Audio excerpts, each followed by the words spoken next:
Di ujung paling timur Pulau Jawa, di tempat di mana langit pertama kali menyala setiap pagi, pernah berdiri sebuah kerajaan yang menjadi legenda tentang keteguhan dan keberanian. Namanya Blambangan, sebuah tanah yang diberkahi hutan lebat, sungai-sungai yang liar, dan pantai-pantai yang anggun. Namun, di balik keindahannya, mengalir deras darah para pejuang yang menolak untuk tunduk pada siapapun.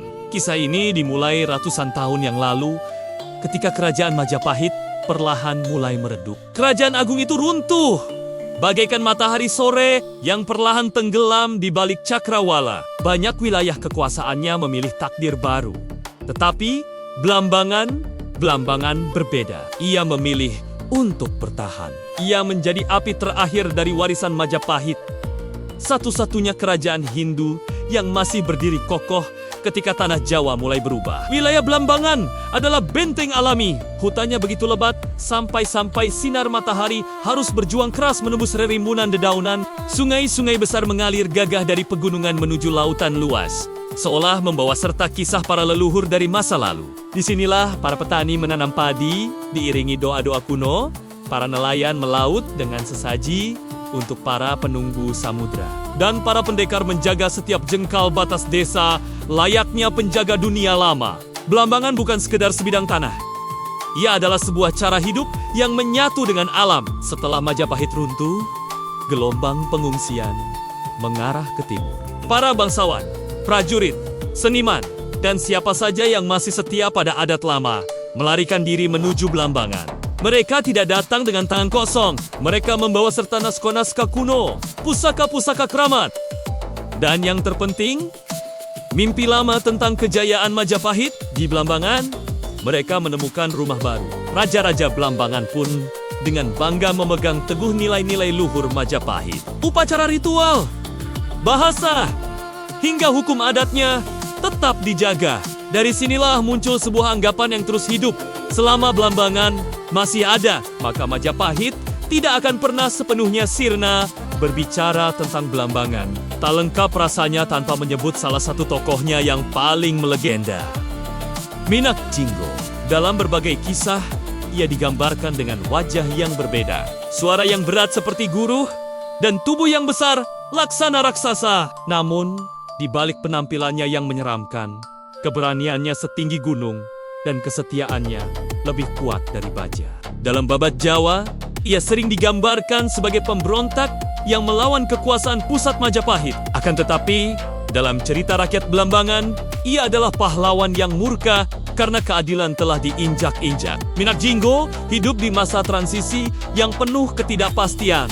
Tetapi namanya abadi sebagai simbol bahwa Blambangan tidak pernah takut untuk melawan siapapun yang dianggapnya tidak adil. Salah satu keunikan Blambangan adalah ibu kotanya yang tidak pernah menetap. Terkadang berada di Macan Putih, lalu berpindah ke Banyualit, kemudian ke wilayah-wilayah lain yang lebih tersembunyi. Perpindahan ini bukanlah tanda kelemahan, melainkan sebuah strategi pertahanan yang cerdas. Setiap kali musuh datang mengancam, ibu kota akan berpindah secepat angin yang sulit ditebak arahnya. Blambangan sengaja membuat musuh kebingungan, tidak memberikan mereka titik pasti untuk diserang. Para pemimpin dan rakyatnya bergerak cepat, tersembunyi, dan selalu dalam kondisi siap siaga. Ketika kerajaan-kerajaan Islam seperti Demak dan Mataram mulai menyebarkan pengaruhnya ke seluruh pulau, Blambangan tetap teguh dengan keyakinan lamanya. Ini bukan karena mereka membenci perubahan. Bukan. Mereka hanya tidak ingin kehilangan jati diri yang telah mereka jaga selama berabad-abad. Raja-raja Mataram beberapa kali mencoba menaklukkan Blambangan dengan kekuatan militer yang besar. Tetapi, hutan Blambangan yang lebat, medan perangnya yang rumit, serta semangat para prajuritnya yang keras, membuat seronggan-seronggan itu selalu menemui kegagalan. Blambangan ibarat benteng alam yang akarnya tertanam begitu dalam di bumi. Meskipun beberapa daerah di perbatasan perlahan mulai berubah, jantung kerajaan tetap berdetak kencang, memegang teguh adat leluhur. Hingga akhirnya, datanglah ancaman baru yang jauh lebih berbahaya, bukan dari darat, melainkan dari lautan. Perusahaan dagang Belanda, VOC, mulai mengintai Blambangan dari kejauhan. Mereka memandang tanah ini sebagai kepingan emas yang sangat strategis. Wilayahnya subur, dan yang terpenting, Lokasinya menguasai jalur pelayaran rempe-rempa dari Bali hingga ke Kepulauan Timur. Siapapun yang menguasai Blambangan akan menguasai gerbang ekonomi Nusantara. Awalnya, mereka datang dengan senyum manis dan tawaran perjanjian dagang. Namun, di balik senyum itu, tersembunyi sebuah rencana licik untuk memutus semua kekuatan Blambangan sedikit demi sedikit. Raja Blambangan saat itu, Pangeran Puralada, melihat ancaman ini dengan sangat jelas. Ia tahu, sekali VOC menancapkan taringnya, mereka tidak akan pernah pergi dengan sukarela. Ketegangan pun akhirnya pecah menjadi konflik terbuka. VOC mulai mendirikan benteng, mengatur jalur pelayaran secara sepihak, dan mencoba memonopoli seluruh perdagangan di wilayah itu. Mereka ingin Blambangan tunduk, patuh, dan mengikuti semua aturan kolonial. Namun, Blambangan bukanlah kerajaan yang mudah untuk dibungkam. Seluruh rakyatnya bangkit. Para jawara desa, pendekar-pendekar tua, hingga pemuda dan pemudi yang belum pernah menginjak medan perang, semuanya bersatu padu. Di bawah terang rembulan, mereka berlatih, menajamkan ujung tombak, mengasah bilah pedang, dan yang terpenting, memperkuat tekad di dalam dada. Karena mereka semua tahu, perang besar sudah tak bisa lagi dihindari. Tahun ke-1771, di sebuah desa kecil bernama Bayu, api perlawanan akhirnya menyala dengan dahsyat. Peristiwa ini kelak dikenal sebagai Perang Bayu. VOC merespons dengan kekuatan penuh.